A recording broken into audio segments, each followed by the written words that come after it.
Hi there, my name is Zach, and I have the goal of reaching the Brisbane Olympics 2032 marathon. Now, as you can see on the screen right here, these are my current PBs, and I'm a long way from making that dream a goal. But I'm hoping, with a lot of determination, patience, and hard work, that I can make it. I would love it if you guys could join me on my journey to go from a below average runner, to a pro. With that said, let's get into today's video. I want to take away something from every single race I do. I don't just want to get better from training perspective. I want to get better racing, making sure every little bit, every 1% improvement can be made. So what can I learn from the Golden Half Marathon? The first thing I realized was I do not do well with late starts. How can I fix this? Either I can do one or two things. I can either start my runs later in the day. That's not going to happen. Or I can sign up for races that start early. I know Canberra Marathon, for example, is an early start. I know that Sydney Marathon is an early start. There we go. There's at least a few races that I don't need to worry about these late finishes, because that is more my issue. It's not the time it starts, it's when does it finish. Because I'm used to finishing at 8 o'clock in the morning, having a bit of food, chilling, having lunch in a couple of hours. It's when, I finish at 11 o'clock and then it's like, oh crap, you don't get to eat lunch until 2 o'clock. And I just, it's not good for me. The second is heat. So I'm not very good in the heat at the moment. Maybe it will be different once I've done a summer running, and just get more adapted to it. But obviously at the fringes, so the springs and the autumns, that's when temperature does play a role, and it's the change in temperatures that really affect it. So I could do more heat training next time. That's not going to help me in Canberra half marathon, but maybe something can help me for the Canberra full marathon in April. I also realized that nutrition was a little issue. I managed to get everything down, and I know GI issues, but it did feel a bit weird. Maybe it was too much. It was very sugary. I was a little bit, I'm not going to say I was sick, but I did have a headache, and I have not been feeling well all week. So it might have been just some residual illness, but maybe it's not. So I want to make sure I properly train my nutrition. I have been eating the nutrition, but what I've been doing a lot more is having liquid nutrition. So in the forms of carbs in my water bottle. I did not have any carbs in the water during that race. And so maybe that is something I can do. Bring a bottle with me. There were a lot of people that had little packs. I wear that on most of my long runs, have the little hydration vest, but I don't like to do it for racing. It's not until I get that elite position that I can have, bottles on the side of the road. So maybe that is something I need to think about, taking a hydration pack. Pacing is another thing I need to consider. So in the first kilometer of the Goulburn race, I just went all out. I started at the back of the pack. I started at number 250 of 260 people. There was like 10 people behind me and 250 people ahead of me. Now, obviously, I'm not going to be at the front, but I had to pass 50, 60 people in the first kilometer. So I had to run on the grass. I had to overtake all these people. I had to put in a massive dig. Well, it wasn't too much of a power. It was definitely a spike in effort. I averaged 5 minutes and 30 seconds per kilometer for the first K. Now, it's not that much. However, when you factor that in with what my training has been, when I do my efforts at 5:45 per kilometer, and then I'm now doing, faster, that is really a hit to the system. Is it too fast? If I get a bit of recovery, no. But when you go hard, and then you continue to go at a similar sort of pace, it just builds, the fatigue builds, and you're unable to hold it. And that is what I think really hindered my performance. Now, I managed to get to 15K before the wheels fell off. Now, that final 6K, I don't believe it was because the first 14K. It was that 1K. You do not win a race in the first kilometer but you can lose it. That is exactly what I think happened. So next time, I need much better pacing.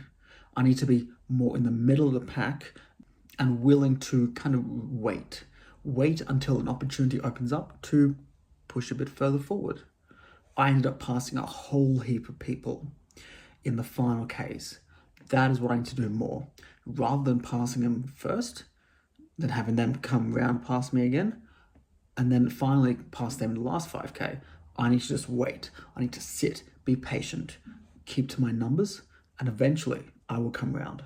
With all that said, what are my main takeaways from the race? In terms of training, I think I did a really good job doing the over time training. My peak time before the Goulburn race was 2 hours and 25 minutes. Now the race was 2 hours and 15 minutes. So really I did 10 minutes more of running than actually what I ended up racing. The issue with that though is my peak tempo work was only 2 hours. So that's 15 minutes more of racing, which is slightly higher than tempo. Well, I wanted it to be higher than tempo, but so 2 hours longer 15 minutes longer tempo than what I had done previously in training. My previous longest run was 20.7K. So I've never actually done the distance in training. And I think that would have been beneficial, is to do, say, a 25 plus K run. That is what I want to do in my next block. Obviously it's too late for Canberra. I've got a 2.5 hour run, but I think that's pretty good. The other thing is more speed work, or at least getting used to doing more higher paced. I think in my first K, it was over threshold, and then I just continued at tempo. The issue with that is not necessarily the over threshold, but the fact that my body was not able to sustain the high effort at the start and then continue on. In my training, I had just done the tempo, so I hadn't done that, pre-fatiguing. And so while I could do a higher power in training, I wasn't able to show that in the race because I'd fatigued my body too much at the start. So it's another lesson to learn. Pacing, working on the threshold, higher above threshold work, and getting longer tempo work, as well as longer endurance. I think my endurance base was pretty good. I'm really happy with that. I do think 2.5 hours is a good sweet spot. Hopefully I can go a bit faster, and so 2.5 hours is more like 25K. But we'll see how we go next year. I'm pretty keen for the next half marathon block, because that will be after my full in Canberra in April. So as we move from that into the Brisbane half marathon. Overall, I thought I did a pretty good job. My legs are not banged up. They still have more to give. The race was a training race for Canberra, which will be in the second half of this video. I'm looking forward to seeing if I have managed to navigate the issues I had at Goulburn with the one in Canberra, or whether I have minimized the issues I had and whether I get a better performance.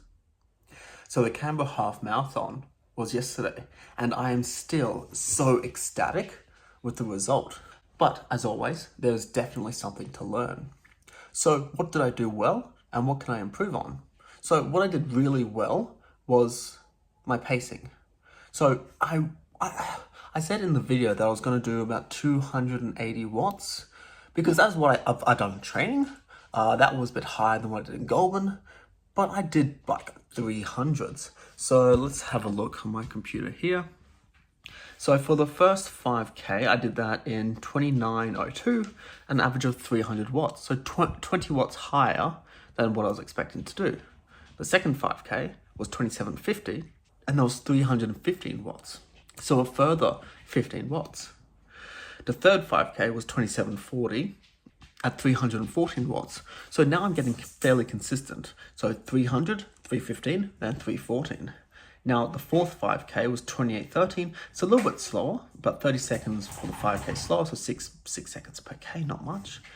But it was 309 watts. So other than the first 5K, the second, third, and fourth are all basically the same. 315, 314, 309. nice and consistent. And that's actually what you see in my placings. So let me have a look here. And so what you can see is, so I started, so for my category, which is my age group, so I started about 114th out of about 157. So you can see definitely in the bottom third. So quite slow. But by 5K, I was up to 112th, so I passed 2 people in my age group. 10K, up to 108th, passed another couple of people. 15K, 100, passed another 8 people. 20K, 97th, passed a few more people. And then the finish, 94th. So keep moving up. I moved up to over 20 places in that half marathon. So that is showing that not only am I doing good pacing, so I'm doing consistent, no other people are not able to hold that. Now, obviously 94th is, I want to be number 1. But look, this is the start. This is season 1. We got 6 more years. We got this.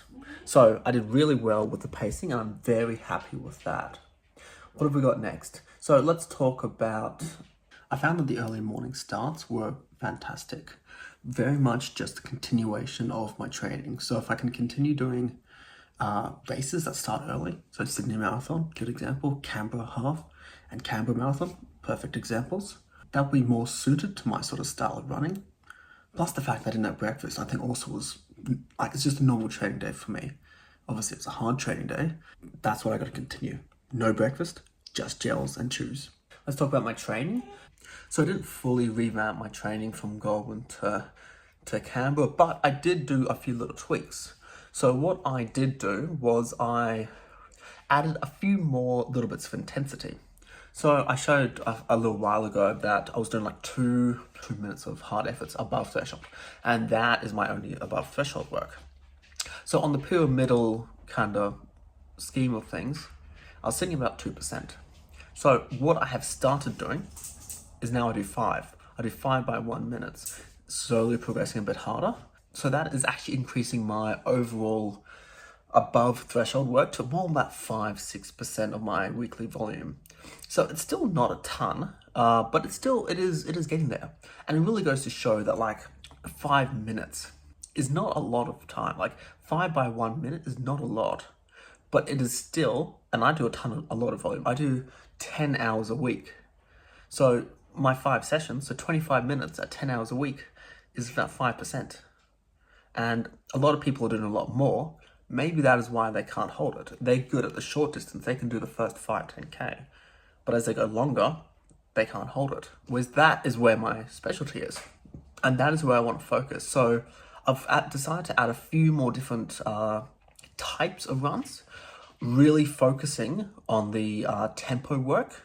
So I want to do in the next 6 months, next block, I'm going to add 2 more different types of training. What I'm also going to be doing is I'm going to be adding a sweet spot and a threshold work effort. So alternating those throughout the weeks, along with my tempo build. I love my tempo build. That is actually really important. And I think that shows with the pacing is because the tempo build or progression run, whatever you want to call it, gets a bit harder each little bit. So if you're not used to slowly increasing your pace, you can't. And so that's why people fade off, is because they just hold at one pace. They don't do the tempo work and they don't do the build. So that's what I'm hoping is really going to help me come Canberra full in April. And I think I'm really looking forward to it. I think yesterday's half is a really good example of what I can do. What I also plan on doing is doing 2 runs a week, outside that is. Obviously, I've still got my indoor running, my treadmill, for the vast majority of my training. Great for easy runs, great for, just being consistent and steady. I think pounding the pavement just gets my body more used to being out on the road, and that will do nothing but help me come race day. This is a big change from what it has been. So once a week to 2, 100% increase. Will it make another 100% gains? We'll see. So that's the main sort of takeaway from the race is build up, keep doing those little intensities, the little efforts at the end of a run. Actually, what I've done as well, I've gotten back into my strength work, well, not really straight through it, but it's under S&C sort of stuff. So I do squats, I do calf raises, lunges, and push-ups. So I think that has helped as well. I only do 2 sets a week, but 2 by 10 minutes. I'm going to slowly increase that up. I love to do maybe 3 or 4 of these per week, and maybe do up to 12 to 15 minutes. But that is what I'm doing at the moment. And I think that has helped as well. And the legs are able to keep turning over. And I think that's really helped. Really looking forward to seeing how the next build block goes. And you guys will be able to see this here. It's going to be all live on this channel as it happens. So please make sure you like and subscribe if you want to see more. And let's make it to the Olympics. Yeah, baby. See you guys next week.